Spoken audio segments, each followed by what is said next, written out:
محبوب قلبي، تأليف أوشو. الفصل الثاني: ليكن الحب هو أسلوب حياتك. امرأة سيناسية ستعود إلى الغرب تقول: أنا خائفة حقا من العودة. أردت سؤالك: ما إذا كنت ستساعدني إذا عدت إلى هنا؟ فيرد عليها أوشو: الخوف يراود الكثير من الناس لأنهم سيعودون إلى عالم انتموا له دائما، والآن لم يعودوا كذلك. إذن ستذهبين إلى بلد أجنبي كشخص غريب، وإلى أشخاص يعتقدون بأنهم يعرفونك. الآن أنت تعرفين أنهم لا يعرفونك، لكنهم سيؤكدون لك أنهم يعرفونك. سيستمرون بالتواصل مع ماضيك وليس معك. سيتوقعون أن تتصرفي بطريقة يظنون أنه عليك التصرف بها، لكنك لا تستطيعين فعل ذلك، وهذا الوضع كله يولد الخوف. دائما نشعر بالخوف من خلال المعدة أو الحلق. إذا شعرت به من خلال المعدة فالخوف يكون من نوع معين، وإذا شعرت به من خلال الحلق فيكون من نوعية مختلفة كليا. الخوف الذي نشعر به من خلال الحلق هو الخوف من التواصل. سيصبح صعبا عليك الآن التواصل مع الناس، وعندما نشعر بالخوف من خلال المعدة فهذا الخوف من الموت. إذا تعمقت في التأمل فيزداد الخوف من الموت، وهذا نشعر به من خلال مركز السرة، أقرب بقليل من أسفل البطن، مركز الموت. وإذا كنت ستتواصلين مع الناس فستشعرين بالخوف من خلال الحلق، لأن الحلق هو مركز التعبير والتواصل والربط. عندما يزداد الخوف في علاقة الحب فنشعر به من خلال الحلق، لأن الطفل يتلقى الحب لأول مرة من الأم عن طريق مركز الحلق. فهذه طريقة التواصل الأولى مع العالم. التواصل الأول للأم مع طفلها هو عبر وضع صدرها في مركز حلق الطفل. لهذا أتباع فرويد يسمون الأطفال الصغار بالفمويين. هذا هو تفكيرهم بالفم، فكلما أعطيت أو أخذت شيئا فإنه يحدث عبر مركز الحلق. إذن أنا أتفهمك، فالخوف أمر طبيعي. لا تحاولي تجنبه ولا كبته أيضا، ولا تحاولي نسيانه، وإلا سيصعب عليك جدا تجاوزه. اقبلي به لأنه طبيعي. من الطبيعي حتما العودة للأصدقاء القدامى، وألا يتصرف المرء كالكبار في السن. سيرتبك أصدقاؤك كثيرا بشأن كيفية تواصلهم معك، لأنهم اعتادوا على نمط معين. عندما يبدأ الإنسان بالتأمل يجب أن تتغير العلاقات في عالمه. عندما يتغير شخص ما فكل علاقاته يجب أن تتغير، سواء كانت مع زوجته ومع أطفاله وأصدقائه أو حتى أعدائه، فهو يتحطم ويدخل العالم من جديد بهوية مختلفة. عندما تكونين هنا كامرأة سيناسية فإنه شيء مختلف. يمكنك التواصل مع الناس وتعيشين مع أناس يتبعون الطريق نفسه ويتجهون بالاتجاه نفسه ويعيشون الإحساس نفسه، لكن عندما تعودين سيعود لك الخوف، وهذا جيد لسبب ما. حالما تعودين لن يراودك الخوف أكثر من أسبوع، لذلك لا تختبئي، والتقي جميع الأصدقاء في بلدك والأشخاص الذين كانت تربطك بعلاقات معهم في الماضي في هذا الأسبوع. ولا تتظاهري بأنك كالكبار، فخلال أسبوع سيختفي الخوف، لأنك ستتمكنين من التواصل أفضل من أي وقت مضى.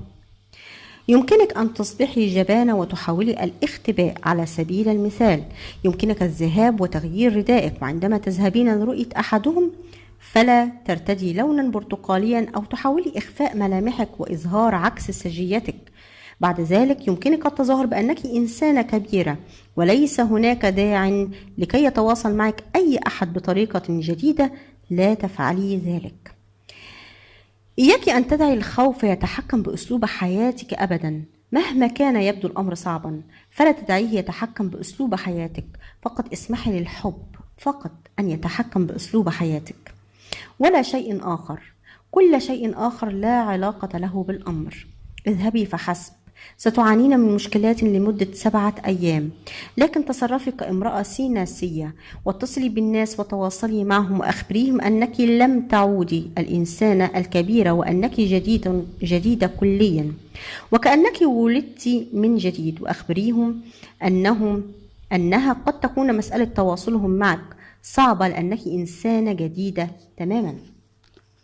إذا استمريت هكذا ل7 أيام فقط يبدأ الناس بالتواصل معك في الحقيقة، سيكونون سعداء، فالصديق الجديد يعني ظهور علاقة جديدة، كأن شيئا جديدا دخل حياتهم من خلالك أيضا.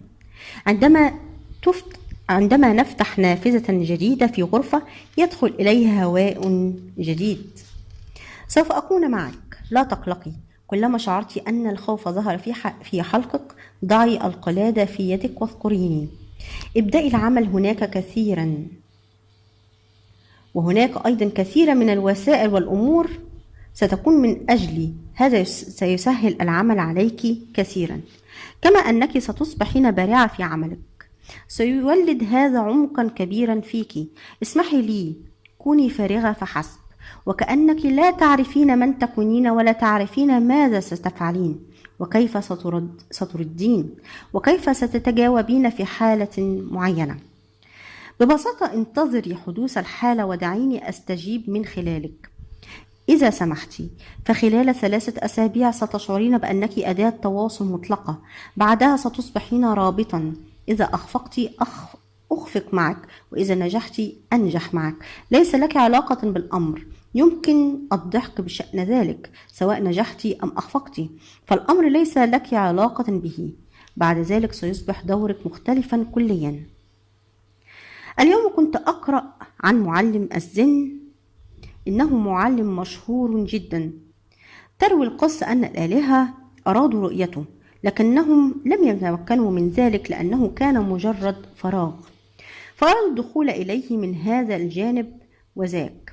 كانوا سيمرون من خلاله، لكنهم لم يعثروا عليه. لم يكن في أي مكان، وكان فراغا، كان فارغا في داخله لدرجة أنهم لم يتمكنوا من رؤيته. كانوا فضوليين جدا لدرجة أنهم أرادوا رؤية رجل صار فارغا، لذا مارسوا خدعة. ذهبوا إلى المطبخ حيث كان قائد الزن ويدعى توازن عائدا من سيره الصباحي، وأخذوا بضعة حفنات من الرز والقمح ورموها في طريقه. في دير الزن تعتبر هذه الفعلة خطيئة لأنها مسيئة جدا إلى الرز والقمح. يجب احترام كل شيء لأنه سماوي، ليس له علاقة بالاقتصاد العادي ولا حتى بالعقيدة الغندية، لأن هذا النوع من العقيدة ليس سوى بخل مسوغ، وهذا ليس له علاقة بها. يجب احترام كل شيء. كل شيء موجود أو كان موجودا هو سماوي ويجب احترامه. لذا لا يرمى أي شيء في دير الزن. يجب أن يكون المرء حذرا ومنتبها. استخدموا هذه الخدعة ورموا في طريقه بضعة حفنات من الرز والقمح. عندما أتى توازن لم يصدق ما رأى، وأي مناصر ومؤيد لفكره وعقيدته قد يشعر بالشيء نفسه.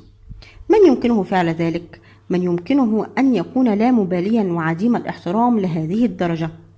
هذا ما خطر في باله، وفجأة أصبح له ذات، وتمكن الآلهة من رؤيته. الفراغ لم يعد فراغا، وفجأة لمعت في باله فكرة، وأصبح لديه موقف وعقل للحظة. ظهرت سحابة في السماء الزرقاء، ورأى الآلهة هذا الرجل توازن. بعدها اختفت السحابة لأن الفكرة اختفت. أعجبتني هذه القصة كثيرا. عندما تتواجد فكرة ما يتواجد الإنسان، وبعدها تظهر سحابة.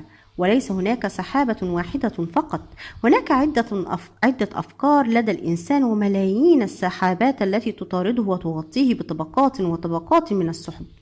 السماء الداخلية لدى الإنسان مخفية ولا يمكنه حتى لمحها. حتى فكرة بسيطة مثل من كان عديم الاهتمام لهذا الحد لم تكن فكرة مميزة، ولم تكن تدعو للقلق، لقد كان مجرد تساؤل. من كان عديم الاهتمام لهذا الحد؟ لكنها كانت برأيي كافية. إذا كان الإنسان يرى شمس الصباح ويقول ما أجملها، فهذا يكفي. إنه مجرد جزء صغير، لكنه يحدث ضغطا داخليا لدى الإنسان، ولهذا السبب يرغب بالقول لأحدهم انظر ما أجمل هذا الصباح، إنه تحرير. كان الضغط في داخلك، وعندما تكلمت فأنت عالجته وتحررت منه. أنت تشعرين بالارتياح لأنك قلت هذا. إذا لا تستطيعين العثور على أي أحد، ستطاردك الفكرة أكثر. إذا تستطيعين كتابة حرف واحد فقط فلقد انتهيت حينها من الأمر.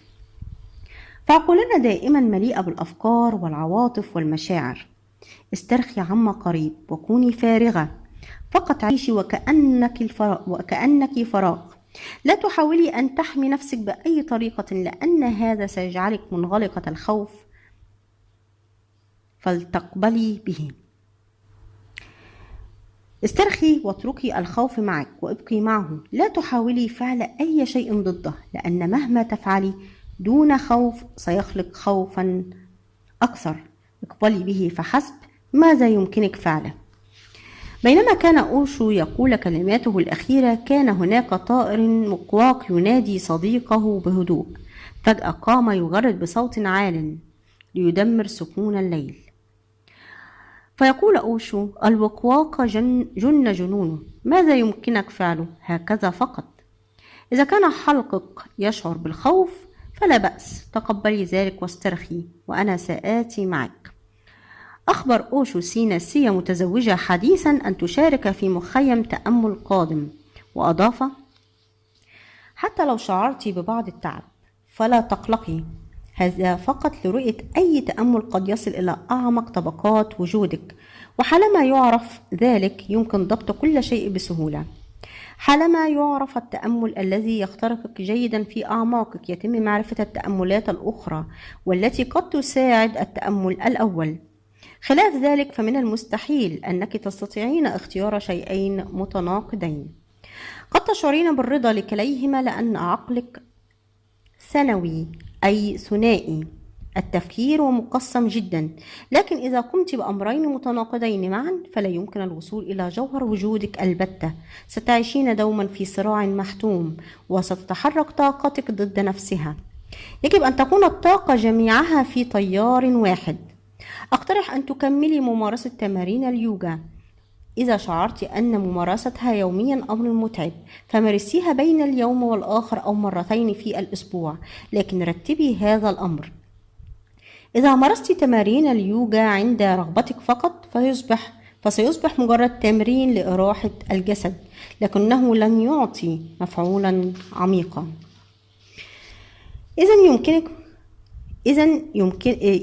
إذن يمكنك مارسيها بين يوم والآخر، لكن حددي وقتا لها.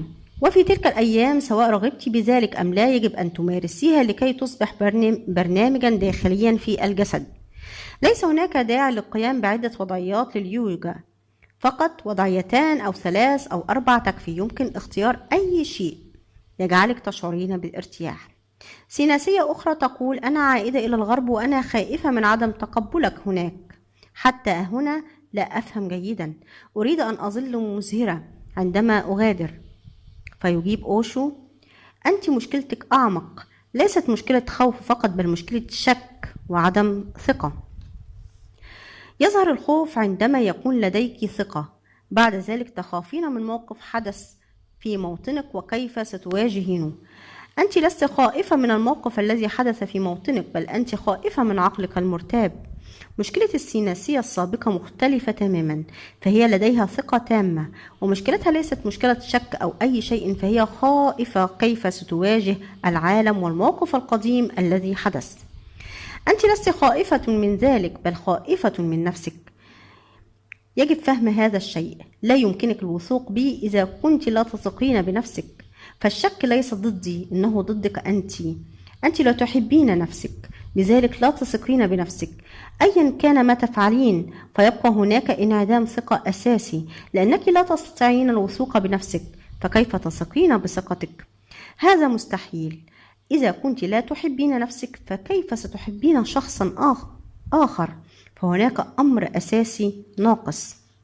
لكن إذا كنت متفهمة فيمكن إنجاز الكثير. يدخل الشك فيك عندما تكونين في حالة من السبات أو النوم. يدخل الشك فقط عندما يكون هناك ظلام داخلي. ثمة انسجام بين الظلام والشك. إذا كان هناك جانب صغير مضيء في الداخل فليس هناك شك ولا يستطيع الدخول حتى. إذا من الجيد أنك تشعرين ببعض الانتباه أنك قد تخونين نفسك، لذا افعلي أمرا واحدا، اتخذي قرارا. القرار يساعد، لأنك حالما تتخذين قرارا ويساورك الشك فسيكون لديك ما تعتمدين عليه. إذا لم تتخذي قرارا ويساورك الشك فهذا يجرفك بعيدا وليس لديك أي مأوى. الأمر أشبه بهطول المطر، وأنت لديك كوخ صغير يمكنك الدخول إليه إذا هطل المطر فلا يمسك. إذا اتخذي قرار أنه مهما يحدث ل6 أشهر ستستمري بتأمل واحد وترتدي اللون البرتقالي. مهما يحدث ومهما يساورك من شك ستستمعي إلى الشكوك لمدة 6 أشهر. دع الشك يأتي لأنك ستلتزمين بقراراتك. إذا تمكنت من فعل ذلك ستنهين الأشهر 6 بطريقة مختلفة، ستصبحين أكثر استقرارا وشفافية. أحيانا حتى القرارات البسيطة تساعدنا، البسيطة جدا. المهم أنك تتخذينها لأنها تمنحك تكامل. إذا لم تتخذيها تصبح خطرة جدا لأنها ستسبب لك انعداما بالثقة. لهذا أصر على أن ارتداء ثوب معين وحمل مسبحة ليس له علاقة بالروحانية، بل إنه يتعلق بك أنت. إنه مفيد لك حتى تبقي على الاستمرارية. التنقل في الغرب وأنت مرتدية اللون البرتقالي سيخلق لك المشكلات. سينظر الناس إليك أنت ستبدين غريبة ومختلفة، وهذا سيجعلك حذرة وقلقة. يمكنك استغلال ذلك الوضع. لن تكوني تائهة في الغواء عندما يحذر الناس منك. ستحذرين أنت منهم في المقابل. شيء ما في داخلك سيطقطق على الفور. الناس ينظرون إليك وأنت تمشين وتجلسين بطريقة مختلفة، تصبحين منتبهة أكثر لأن الناس يشاهدونك. إذن ستكون هذه الأشهر 6 صعبة، لكن حالما تجتازينها ستتحولين كليا. إذا كنت لا تستطيعين اتخاذ أي قرار ما فمن الأفضل لك أن تغادري سيناس. اتخذي ذلك القرار، أتفهمينني؟ لأنك إذا عدت وبعدها تغادرين سيناس سيكون هذا محطم جدا لتمركزك، محطم جدا. إذا عدت وكان الشك يتملكك وتغادرين سيناس فلن تتأملي ولن ترتدي اللون البرتقالي، وهذا سيحطمك ويدمرك أكثر لأنك ستخسرين كل الثقة بنفسك التي كنت تمتلكينها. من الأفضل أن تذهبي على أنك لست سيناسية حتى لا يكون لديك شيء رقيق يمكن نزعه أو كسره بداخلك. فإذا كان قلبك رقيقا وأنت ذاهبة إلى عالم مغاير فاحذري. إذا استطعت تحمل الأمر ل6 أشهر ستخرجين من المأزق إنسانة جديدة تتحلين بالصفاء والثقة. سيناسية أخرى تقول: أشعر برعشة كبيرة في ركبتي وبطني وفي حلقي ويدي. أغرق في النوم أثناء المحاضرات وأشعر بالتعب وكأنني أتحطم. فيجيب أوشو: تحطمي إذن. لماذا تقاومين ذلك؟ لماذا تخلقين المشكلات؟ فقط تحطمي ولينتهي الأمر.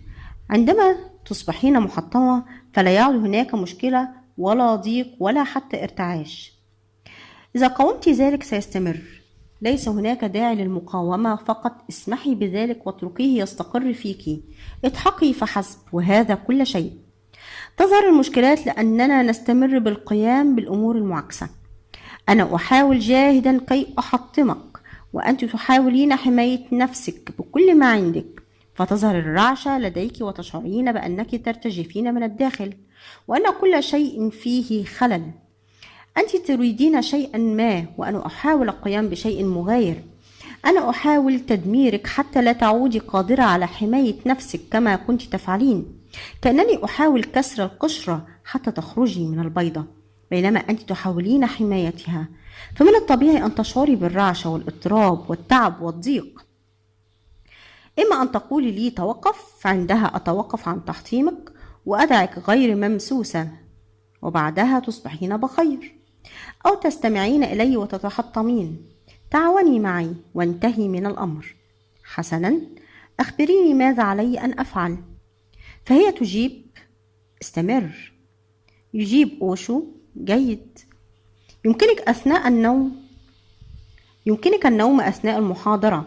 استمتعي بذلك، ليس هناك خطب في النوم.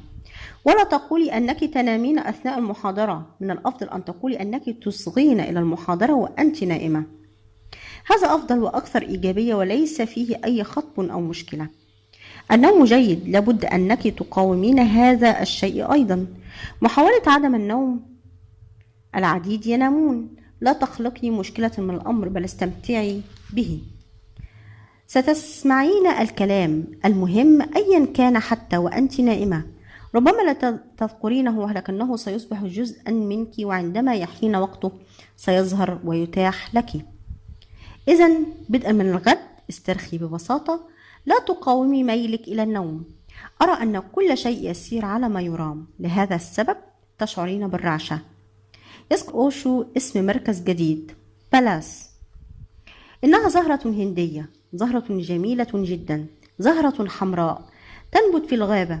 إنها زهرة برية تنبت لتكون غابة كبيرة، غابة مليئة بزهرة بالاس. وعندما تزهر لا يمكن رؤية أي شيء، لأن الورود الحمراء تغطي كل الغابة. تبدو الغابة وكأنها تحترق، لأن كل الأوراق الخضراء تختفي، ولا يبقى سوى الأزهار، ولا شيء سوى الأزهار. وهذا ما أكون أنا، لهب برتقالي.